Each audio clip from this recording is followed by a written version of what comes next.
this video, we're going to show you how to properly flash a drain on a thermoplastic roof system. Ponding water can be a big problem on flat roofs, but properly sealed roof drains help keep things flowing by allowing water to drain off the roof.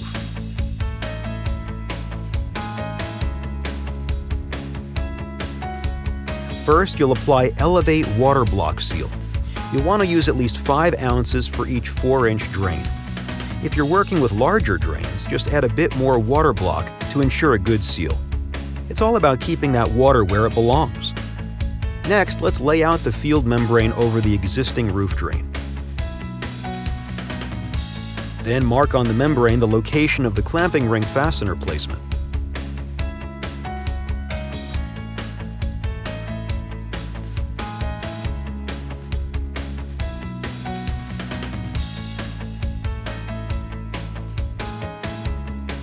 Let's lay the clamping ring over the drain bowl and install the fasteners to hold it in place. Once everything's lined up, go ahead and tighten the fasteners down. This will secure everything nicely and help create the watertight seal.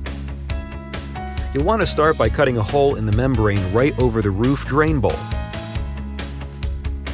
Just keep in mind that the hole shouldn't extend more than ½ an inch beyond the clamping ring. This will help ensure a snug fit. Next, you'll want to ensure the area is clean before installing the drain cage. If it is dirty, check for dirt and clean the area using an approved cleaner. And now, you're ready to install the drain.